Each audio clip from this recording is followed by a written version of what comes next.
మిమ్ములను మీ కుటుంబాలను బహుగా ఆశీర్వదించునుగాక. ఆమేన్. దేవుని బిడ్డలారా, ఈ ఉదయకాల సమయంలో చదవబడిన లేఖన భాగాల నుంచి కొద్ది మాటలను మనము ధ్యానం చేసుకుందాం. మరి గత కొన్ని దినాల నుంచి మనము ఈ యొక్క ఆమోసు గ్రంథంలోని 5వ అధ్యాయము 9-10 వచనాలను మనం ధ్యానిస్తూ వస్తూ ఉన్నాం. దేవుని బిడ్డలారా, ఇక్కడ రాయబడిన మాటలను గమనించినట్లయితే, ఆమోసు ద్వారా దేవుడు తెలియజేస్తున్న మాటలను గమనించినట్లయితే, దేవుని బిడ్డలారా, గుమ్మముల మీద నిలిచి బుద్ధి చెప్పు వారి మీద జనులు పగబట్టుదురు. ఆమోసు ద్వారా దేవుడు తెలియజేస్తూ ఉన్నాడు. ఆనాటి కాలంలో ప్రజలు ఎలా ఉన్నారంటే, మరి ఎవరైతే బుద్ధి చెప్పేవాళ్ళుగా ఉన్నారో, మంచి చెప్పేవాళ్ళుగా ఉన్నారో, అలాంటి వారిని ప్రజలు వారి మీద పగబట్టేవారిగా ఉన్నట్లు ఆమోసు ద్వారా దేవుడు తెలియజేస్తూ ఉన్నాడు. నేటి కాలంలో కూడా ఇలాంటి పరిస్థితులనే మనం ఎదుర్కొంటూ ఉన్నాము. బుద్ధి చెప్పేవారంటే అసహ్యము, బుద్ధి చెప్పేవారంటే ద్వేషము, బుద్ధి చెప్పేవారంటే పగబట్టే విధానాలు నేటి కాలంలో కూడా జరుగుతున్నట్లు మనం చూస్తూ ఉన్నాం. ఎవరైనా మంచి చెప్తే కుటుంబీకులు కావచ్చు, సంఘస్థులు కావచ్చు, దైవజనుడు కావచ్చు, పెద్దలు కావచ్చు, నాయకులు కావచ్చు, కొన్ని మంచి మాటలు చెప్పినప్పుడు, బుద్ధి మాటలు చెప్పినప్పుడు వాటిని అంగీకరించే వ్యక్తులుగా లేరు. కానీ వారి మీద ద్వేషభావాన్ని కలిగే వ్యక్తులుగా, పగబెట్టుకునే వ్యక్తులుగా ఉంటా ఉన్నారు. బైబిల్ గ్రంథంలో గత కొన్ని దినాల నుంచి మనము ఎవరి మీద పగబట్టారనే విషయాల గురించి మనం ధ్యానిస్తూ వచ్చాం. నిన్నటి దినాన మరి దావీదు తనెంతో సహాయపడిన నాబాలు తనకు కృతజ్ఞత కలిగి లేడనే విషయాన్ని తెలుసుకున్న దావీదు నాబాలు మీద పగబట్టాడు. నేను ఎంతో మేలు చేశాను, ఎంతో సహాయం చేశాను, ఎంతో ఆయనకి మరి ఆపద రాకుండా నేను కాపాడాను. కానీ అలాంటి వ్యక్తినైన నాకు కృతజ్ఞత లేకుండా మరి మాట్లాడనే విషయాన్ని చూసుకున్నప్పుడు దావీదు మరి నాబాలు మీద పగబడతా ఉన్నాడు. ఈరోజు కూడా బైబిల్ గ్రంథంలో నుంచి ఒక వ్యక్తిని మనం జ్ఞాపకం చేసుకుందామండి. దేవుని ప్రజలారా, లేఖన భాగంలో నుంచి 2వ సమూయేలు గ్రంథము 13వ అధ్యాయము 22వ వచనాన్ని మనం చదివినట్లయితే, అబ్షాలోము తన అన్నయ్యకు అమ్నోనుతో మంచి చెడ్డలేమియు మాట్లాడక ఊరకుండెను గాని తన సహోదరి అగు తామారును బలవంతము చేసినందుకై అతని మీద పగ ఉంచెను. దేవుని బిడ్డలారా, గమనించండి, ఇక్కడ అబ్షాలోము గురించి రాయబడతా ఉంది. అబ్షాలోము బైబిల్ గ్రంథంలో చాలా అందమైన వాడండి, సుందరమైన వాడు. అబ్షాలోము దావీదు యొక్క కుమారుడు. ఈ అబ్షాలోము అందగాడే, మరి సుందరమైన వాడు అబ్షాలోము. దేవుని బిడ్డలారా, ఈ అబ్షాలోము పగబడతా ఉన్నాడు. ఎవరి మీద అంటే తన సహోదరుడైన అమ్నోను మీద పగబడతా ఉన్నాడు. ఎందుకు పగబడుతున్నాడో కూడా ఇక్కడ చెప్పబడుతుంది. తామారుని బలవంతము చేసినందువలన, తన సహోదరియగు తామారుని బలవంతము చేసినందున వలన తామారు నిమిత్తమై అబ్షాలోము తన సహోదరుడైన అమ్నోను మీద పగబడతా ఉన్నాడు. దేవుని బిడ్డలారా, గమనించండి, దావీదు కుమారుడు, పెద్ద కుమారుడు పేరు అమ్నోను. ఈ అమ్నోను మరి కొంత బలహీనతతో చిక్కిపోతున్న విధానము మరి కనబడతా ఉంది.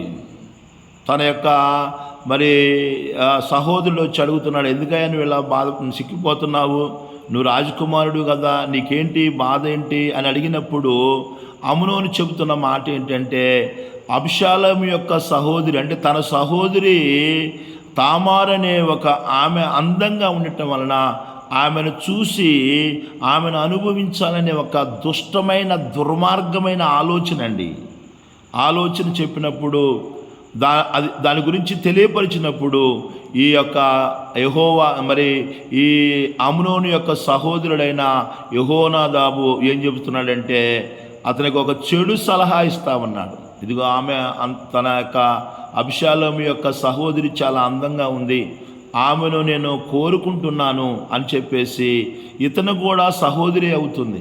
తన సహోదరి మీద ఆశపడటం, దేవుని బిడ్డలారా, ఏదో మరి గమనించినట్లయితే అలాంటి ఆశ కలిగి ఉన్న వ్యక్తి దగ్గరికి కపటము కలిగిన యెహోనాదాబు అనే ఒక సహోదరుడు చెబుతున్న దుష్టమైన ఆలోచన, చెడు ఆలోచన. ఈ ఉదయకాల సమయంలో వాక్యం వినుచున్న నా ప్రియమైన దేవుని బిడ్డలారా, కొంతమంది చెడ్డ ఆలోచనలు ఇచ్చేవాళ్ళుగా, చెడ్డ సలహాలు ఇచ్చేవాళ్ళుగా ఉంటారు. గమనించండి. మరి ఇలా చెప్పినప్పుడు యెహోనాదాబు మరి అతన్ని గద్దించవలసిన వాడు గద్దించకుండా అతనికి చెడు సలహా ఇస్తా ఉన్నాడు. ఇలా చెయ్యి అని చెబుతున్నాడు. దేవుని బిడ్డలారా, నీకు ఆరోగ్యం బాగలేదని చెప్పు, మీ నాన్న నీ దగ్గరికి వస్తాడు, మీ నాన్న నీతో మాట్లాడతాడు. మీ నాన్న నువ్వు ఒకటే అడుగు, నువ్వు ఏంటంటే నా సహోదరి అయిన తామారు నాకు ఆహారం చేసి వడ్డించి ఆమె చేతితో పెడితే తినాలనుకుంటున్నానని చెప్పు అని అన్నప్పుడు అలాంటి మరి కపటమైన వేషము వేసుకున్నాడు. దేవుని బిడ్డలారా, ఆ విషయం తెలుసుకున్న దావీదు వచ్చాడు, తండ్రి వచ్చాడు. ఇదిగో నీ కుమారుడికి ఆరోగ్యం బాలేదని చెప్పినప్పుడు పెద్ద కుమారుడైన అమ్నోను చూడటానికి దావీదు వచ్చాడు. వచ్చి చూసినప్పుడు, ఏంటయ్యా నీకు ఏంటి బలహీనత, ఏంటి ఏమైందంటే ఒంట్లో బాగాలేదని చెప్తూ, మరి ఏంటి నీ కోరిక ఏంటి అన్నప్పుడు, నా సహోదరైన తామారు నాకు ఆహారం చేసి పెడితే తినాలనే కోరిక ఉంది నాన్న అని చెప్తున్నాడు. దేవుని బిడ్డలారా, సహోదరి అన్నాడు కదని ఆ దావీదు చేస్తున్న పని ఏంటంటే, తామారుతో చెప్పి నీ అన్నకి ఒంట్లో బాగలేదు, నువ్వు కనుక నువ్వేం చేస్తావంటే ఆహారం సిద్ధపరిచి, నీ సహోదరుడు అడుగుతున్నాడు ఆహారం పెట్టానన్నప్పుడు తామారు బయలుదేరి అన్న దగ్గరికి వచ్చింది. నా ప్రియమైన దేవుని బిడ్డలారా, అమ్నోను హృదయంలో చెడు తలంపులు కలిగి ఉన్నాడు, దుష్టమైన ఆలోచన కలిగి ఉన్నాడు. సహోదరి రాగానే సహోదరిని మరి ఆహారం చేసి సిద్ధపరిచి ఇచ్చినప్పుడు అక్కడున్న అందరినీ పంపించి వేసి తనను పట్టుకొని బలవంతం చేశాడు. సహోదరి అని చూడకుండా ఆమెకు కీడు చేస్తూ ఉన్నాడు, ఒక దుర్మార్గమైన పని చేస్తూ ఉన్నాడు. ఆమె అంటుంది, అన్నా ఇలాంటి పని ఇశ్రాయేలులో చేయకూడదని చెప్పినా కానీ, దేవుని బిడ్డలారా, ఈనాటి కాలంలో చాలామంది కూడా పాపపు పొరలు వారి కళ్ళు మూసుకొని పోవటం వలన ఎవరు ఏమిటి అనేది ఆలోచించకుండా దుర్మార్గమైన పనులు చేసే వ్యక్తులుగా నేటి కాలంలో కూడా అనేక మంది మనుషులు ఉన్నారు. దేవుని బిడ్డల సహితము కూడా ఇలాంటి ఒక దుర్మార్గమైన పనులకి అమ్నోను చేసిన ఒక దుర్మార్గమైన పని. అమ్నోనికి చెడు ఆలోచన ఇచ్చాడు, చెడు సలహాలు ఇచ్చాడు. అమ్నోను ఆశించినది మంచిది కాదు. ఈరోజు ఈ ఉదయకాల సమయంలో వాక్యం ఉంచిన నా ప్రియమైన దేవుని బిడ్డలారా, నీ ఆశలు ఎలా ఉన్నాయి, నీ కోరికలు ఎలా ఉన్నాయి? వాళ్ళ కోరిక చొప్పున నడుచుకునే వ్యక్తులు చాలామంది ఉంటారు. అమ్నోను కూడా తన కోరిక తీర్చుకోవాలి, తను ఎవరనేది గ్రహించట్లేదు. పాపము అతని కన్నులను మూసివేసింది. ఆ పాపము అతని కన్నులకు గుడ్డితనాన్ని కలుగజేసింది.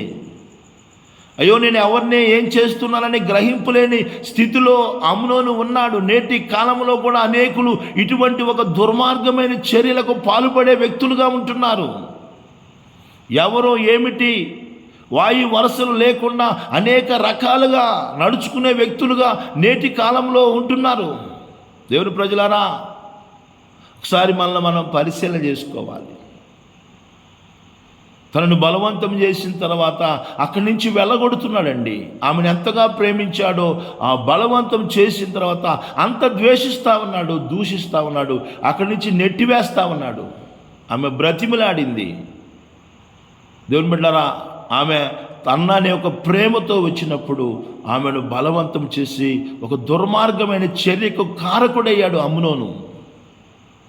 ఆమె ఏడ్చుకుంటూ అక్కడి నుంచి వెళ్ళిపోయింది.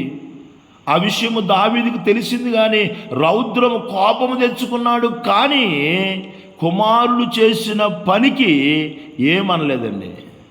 చాలామంది తల్లిదండ్రులు మనం చూస్తూ ఉంటాం, పిల్లలు ఏదైనా తప్పు చేసినప్పుడు కోప్పడతారు కానీ వాళ్ళని శిక్షించరు, కోప్పడే వ్యక్తులుగానే ఉంటారు.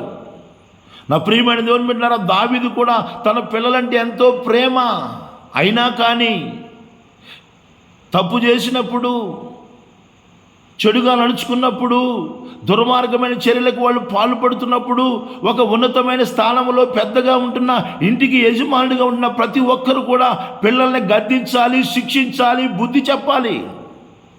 కానీ దావీదైతే రౌద్రము తెచ్చుకున్నాడంట. ఆ విషయం తెలుసుకొని రౌద్రము తెచ్చుకున్నాడు. ఏంటి ఉపయోగం? కోపం తెచ్చుకున్నందుకు మాత్రం ఏంటి ఉపయోగం? శిక్షిస్తున్నావా, గద్దిస్తున్నావా? ఈరోజు శిక్షించేవాళ్ళు లేరు, గద్దించేవాళ్ళు లేరు, బుద్ధి చెప్పేవాళ్ళు లేరు. నా ప్రియమైన దేవుని బిడ్డలారా, ఒకవేళ గద్దిస్తే ఏమవుతుందో, ఒకవేళ ఇల్లు ఇడిచిపోతాడేమని కొంతమంది భయపడేవాళ్ళు, ఒకవేళ ఏదైనా తొందరపాటు నిర్ణయాలు తీసుకుంటాడని కొంతమంది భయపడుతూ ఉన్నారు. అందుకనే గద్దించలేని స్థితిలో అనేకులు ఉంటున్నారు. నా ప్రియమైన దేవుని బిడ్డలారా, వాక్యం చెబుతుంది, బెత్తము వాడిన వాడు తన కుమారునికి విరోధి అని రాయబడింది. ఒక దుర్మార్గమైన పని తన పెద్ద కుమారుడు చేసినా కానీ తెలుసుకున్న దావీదు కోపపడ్డాడే కానీ ఎటువంటి శిక్ష విధించలేదండి. ఏడ్చుకుంటే ఇంటికి వచ్చేసరికి అన్నయ్యన అబ్షాలోము సహోదరుని చూసి అంటున్నాడు, అమ్మా నువ్వు ఏడమ్మాకమ్మా, నీ అన్నే కదా అని చెప్పి అన్నాడు. కానీ తన సహోదరికి చేసిన కీడు నిమిత్తమై, తన సహోదరికి చేసిన అటువంటి బలవంతపు కార్యము నిమిత్తమై అబ్షాలోము అమ్నోని మీద పగబట్టాడండి. నేటి కాలంలో ఇటువంటి పగలు అనేక కుటుంబాలలో, అనేకుల వ్యక్తుల మధ్య మా సహోదరుడిని మా యొక్క కుటుంబీకులను, మా బంధువులను ఏదో చేశారని అటువంటి మాటలు తెలుసుకొని పగ పెంచుకునే వ్యక్తులు చాలామంది నేటి కాలంలో కుటుంబాల్లో ఉన్నారు. నా ప్రియమైన దేవుని బిడ్డలారా, ఈ ఉదయకాల సమయంలో ఒకరోజు మనల్ని మనం పరీక్షించుకోవాలి. ఆ పగ అనేది హృదయంలో పగ ఉంచాడు కాబట్టి ఆ పగ పోయేది కాదండి. పగ ప్రతీకారాన్ని కోరుకుంటుంది. 2 సంవత్సరాలు అయిన తర్వాత 2 సంవత్సరాలు అయిన దాకా ఆ పగను హృదయంలోనే ఉంచుకున్నాడు. సహోదరుడితో మాట్లాడటం లేదు, పలకరింపులు లేవు, మంచి చెడ్డలు లేవు. ఎందుకంటే హృదయంలో పగ ఉంది. పగున్న వాళ్ళు పలకరించరు, పగున్న వాళ్ళు మాట్లాడరు, పగున్న వాళ్ళు చూస్తూనే ఉంటారు కానీ అవకాశాల కోసం ఎదురు చూస్తూ ఉంటారు. నేటి కాలంలో చాలామంది కూడా అబ్షాలోములాగా ఎదురు చూసే వ్యక్తులుగా ఉంటున్నారు. సమయం కోసం ఎదురు చూసే వ్యక్తులుగా ఉంటున్నారు. ఒక సమయం రానే వచ్చింది. అబ్షాలోము గొర్రెబొచ్చు కత్తిరించే సమయంలో తండ్రి దగ్గర 2 సంవత్సరాల తర్వాత తండ్రి దగ్గరికి వెళ్ళి, తండ్రి నేను గొర్రెబొచ్చు కత్తిరించుకుంటున్నా, అది ఒక పండగలాగా చేసుకునేవాళ్ళు ఆనాటి కాలంలో. నువ్వు రావాలన్నప్పుడు, అయ్యా కుమారుడా నేను వస్తే నీకెందుకు ఖర్చు అవుతుంది, నేను రానులే అని చెప్పేసి అంటున్నాడు. అయినా కానీ బతిమిలాడుతూ ఉన్నాడు. రానా అంటే నేను రాలేనులే కుమారుడా అంటున్నాడు దావీదు. అప్పుడు నువ్వు రాకపోతే అన్నయ్యన అమ్నోన్నైనా పంపించు నానా అంటున్నాడు. అన్నను పంపించు అంటున్నాడు. దేవుని బిడ్డలారా, 2 సంవత్సరాలు అయితే దావీదు మర్చిపోయాడు, అమ్నోను మర్చిపోయాడు, అందరూ మర్చిపోయాడు. కానీ హృదయంలో పగబెట్టుకున్న అబ్షాలోము మాత్రము మర్చిపోట్లా. పగొన్న వాళ్ళు ఎప్పటికీ మర్చిపోరండి. పగొన్న వాళ్ళు ఎప్పుడు కూడా మర్చిపోరు. అది ఎప్పుడు కూడా వాళ్ళకి హృదయంలో తొలుస్తూనే ఉంటుంది. ఈ ఉదయకాల సమయంలో వాక్యం వినిచిన నా ప్రియమైన దేవుని బిడ్డలారా, నీ పొరుగువాడి మీద, నీ సహోదరుడి మీద, నీ తోటి వారి మీద ఏం పెట్టుకున్నావు? పగ అనేది నీ హృదయంలో ఉంచుకుంటున్నావేమో, జాగ్రత్త. పగ అనేది మనుషులకు కనబడదు కానీ దేవుడు నీ హృదయంలో ఎలాంటి పగ ఉందో ఆయన చూడగలడు. దావీదు అన్నాడు, అమ్నోను వెళ్ళమని చెప్పగానే అమ్నోను తన సహోదరుడు గొర్రెబొచ్చు కత్తిరించుకున్నాడని చెప్పేసి వెళ్ళాడు. వెళ్ళినప్పుడు అబ్షాలోము చెబుతున్నాడు, నా సహోదరుడు బాగా ద్రాక్షరసం తాగి మత్తుడై ఉన్న తర్వాత నేను చెప్పిన వెంటనే అమ్నోని మీరు చంపివేయండి అంటున్నాడండి. చూడండి దేవుని బిడ్డలారా, ఈ ఉదయకాల సమయంలో దేవుని అనుసరిస్తున్న మన జీవితాలలో ఎలా ఉంది మన పరిస్థితి? పగబెట్టుకొని నీ తోటి వారిని, నీ సహోదరుని, నీ పొరుగు వారిని క్షమించలేని స్థితిలో ఉంటూ వారికి కీడు చేసే వ్యక్తిగా ఉంటున్నావేమో.